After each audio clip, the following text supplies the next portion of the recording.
Acham que muitas indústrias ainda continuam nesse achismo em relação aos dados, né? Ah, eu acho que tá tudo bem. Eu acho que a minha máquina tá produzindo bem. Eu acho que ela tá tendo eficiência.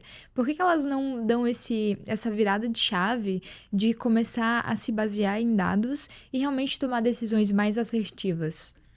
Eu acho que tem uma camada que ela é essencialmente humana e daí uma camada do setor em si. Então, por que que eu digo essencialmente humana? Porque o nosso cérebro, a nossa história humana, ela é orientada ao achismo. É difícil analisar para o nosso cérebro. Então, a parte do cérebro que toma decisões é a mesma parte do cérebro que lida com emoções. Então, é natural que uma coisa caminhe com a outra. O ato de você parar, analisar informações, ele requer um esforço. Tem muita gente que gosta de pensar, principalmente na indústria, que gosta de pensar, pô, mas eu sou mais analítico, eu sou mais racional, eu não sou tão guiado por essas coisas, mas isso é naturalmente humano. Então, sempre que a gente vai ter que olhar para uma tabela, olhar para um gráfico, é uma coisa que não é tão natural para a gente. Então, sempre vai ter uma camada ali que você vai ter que convencer alguém a, a analisar, e depois que essa pessoa começa a analisar os dados, ela vê o quanto ajuda ela, e daí se torna um caminho mais natural.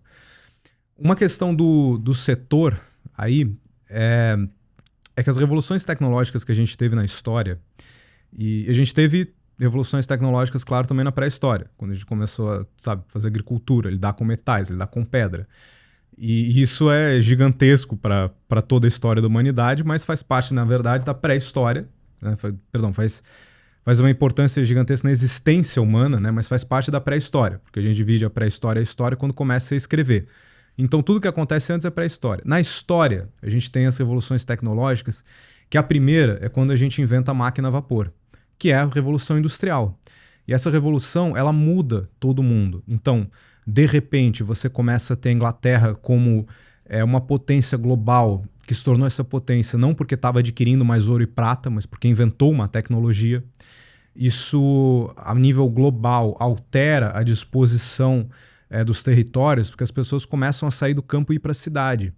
É uma cidade que ela se orienta em torno das indústrias, não é uma cidade que se orienta em, por exemplo, como eram as polis gregas, né? É uma outra formação.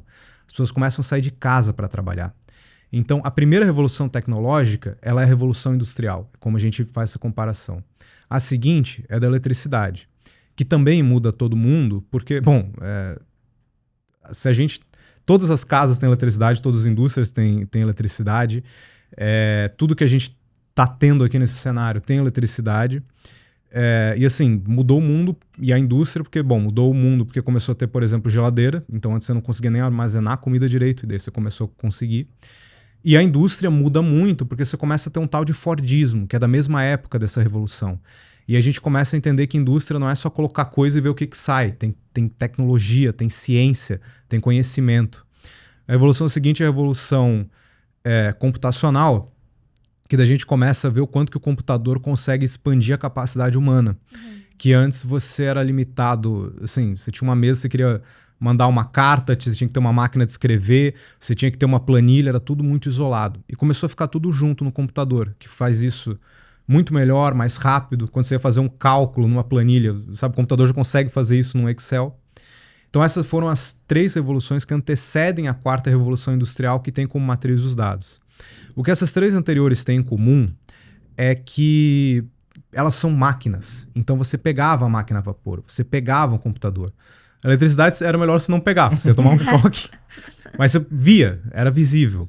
E aí quando você entra nos dados, você não pega dados na mão, você não vê os dados no ar. É mais complexo.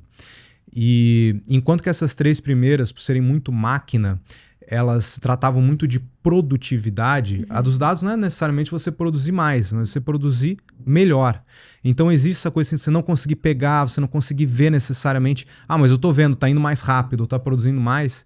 Então, por conta dessas barreiras, uma humana, mas até do setor como um todo, o achismo ele ainda impera. Mas nas indústrias em que existe análise de dados, que quebrou-se essa primeira barreira, dificilmente retrocede-se na análise de dados. Se torna um processo como qualquer outro que estava sendo executado até então.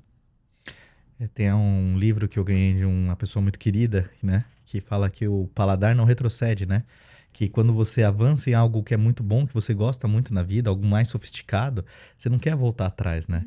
Eu acho que em termos de cultura é isso, né? Você passar da cultura do achismo para uma cultura orientada a dados, uma produção orientada para informação, é algo que você não quer voltar atrás. E eu vou voltar no paralelo do Waze e Google Maps. Se eu tirar de vocês hoje o Waze e Google Maps, vocês vão provavelmente achar que vocês estão numa situação pior do que estavam. Né? E a mesma coisa, uma vez que uma empresa começa a trabalhar com orientada à informação, orientada a dados, né? Produção, principalmente guiada pela informação, ela não volta atrás mais, né? É um caminho, na minha opinião, sem volta, é um caminho evolutivo.